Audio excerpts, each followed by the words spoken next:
Election అప్డేట్స్ను అందరికంటే ముందుగానే తెలుసుకోవాలంటే ఈరోజే ఆర్టీవీ లైవ్ యాప్ని మీ మొబైల్లో డౌన్లోడ్ చేసుకోండి. భట్టి గారు, ఇంతకుముందు మన ఎలక్షన్ల గురించి మాట్లాడుతున్నాం.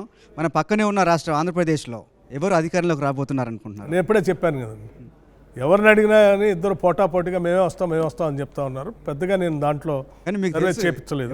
ఎవరో ఒక్కలే వస్తారని తెలుసు. అదే అన్నా, పెద్దగా అవగాహన లేదు. నేను సర్వే కూడా చేయించలేదు.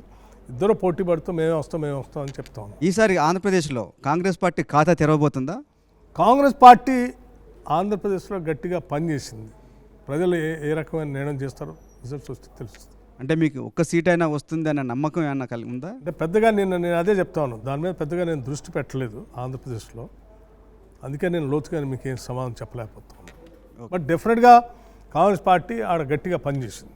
కానీ వైసీపీ చెప్తుంది మాకు 150 పైగా సీట్లు వస్తాయని చెప్పేసి. అట్లాగే సేమ్ నంబర్ వీళ్ళు కూడా క్లెయిమ్. ఇంకా నేను ఇప్పుడే చెప్పాను, రెండు పార్టీలు కూడా ఎవరికి వాళ్ళే మేమే వస్తాం అని చెప్తా ఉన్నారు. పెద్దగా అవగాహన లేదు. మరిన్ని వీడియోస్ కోసం ఛానల్ ని సబ్స్క్రైబ్ చేయండి. లేటెస్ట్ అప్డేట్స్ కోసం వాట్సాప్ ఛానల్ ని ఫాలో చేయండి. అండ్ లింక్ డిస్క్రిప్షన్ లో ఉంది.